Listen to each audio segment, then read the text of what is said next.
This movie has the funniest memes, despite being such a serious movie. Anyways, here we are, 21-ish years after 28 Days Later came out. I became familiar with the franchise during the pandemic. I know, perfect, right? And needless to say, I loved how scary it made the zombies. So, how was 28 years later? Well, for me, it's sort of a mixed bag, with mostly good stuff. The biggest thing I want to point out first, however, is the actors in here. Aaron Taylor Johnson is really solid in this movie. He's had somewhat of a rocky career. It's Craven time. And it's nice to see him back in a kind of really solid role. Jodie Comer is in here as well as a mom, and as usual, she does really well. And she has to jumble being really sick and being kind of this person kind of done with everything, but overall she's trying to hold it together, and she really is just trying to do her best. But the star of this movie is a young actor by the name of Alfie Williams. He's only a teenager in here, and he's surprisingly the best part of the movie. He's the best actor, and he's up here with some pretty big names. He has so many emotions he has to kind of jumble and juggle through, and I felt every single one of them, whether it was fear, whether it was anger, or being scared. And I felt every one of them, whether it was being scared, whether it was being happy, angry, or excited. It really just shows as the movie progresses how talented this kid is. Now, for the story itself, it's very interesting. They decided to go with a coming of age kind of mix with this zombie apocalypse, and you know what? This genre just works, man. Just get any post-apocalypse setting, make it take place in the wilderness, get a fatherly figure out there with a bow and arrow, and get his little protege out there, and you're set. You're just set for a movie. And I really did enjoy the dynamic of Aaron Taylor Johnson and his son going out, and later in the movie the dynamic kind of changes and it more focuses on the son's relationship with the mother, and we'll get into that more later in this video. Now, this is a zombie movie. The kills here are disgusting. They're brutal, and again, it kind of put the fear of zombies back on the big screen.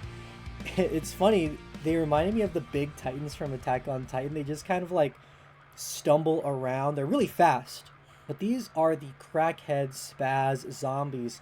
And again, here the survivors don't necessarily have a lot of guns. They really only have bows and arrows and primitive weaponry. It just makes it so much more tense knowing that you can't just slap in another mag and have 30 more rounds. And all the practical effects stuff, all the naked zombies, all like the makeup and all the practical like dismembering and all that is really, really good here, guys. It's disgusting and it's amazing. So earlier I said it was a mixed bag.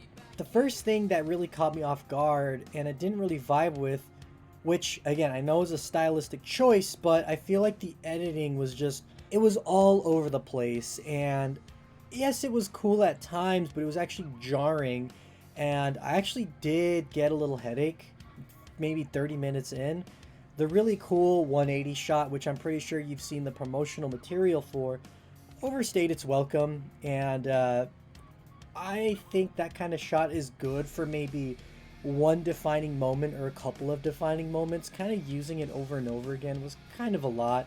And while the movie does have a decent pace and every character kind of feels like they have their moment, there is someone here that is introduced halfway through the movie. The character gets written out very fast. Their presence in the movie is pointed out in the beginning, and they write this character to kind of be in the movie longer, and I feel like he deserved to be in the movie a little longer.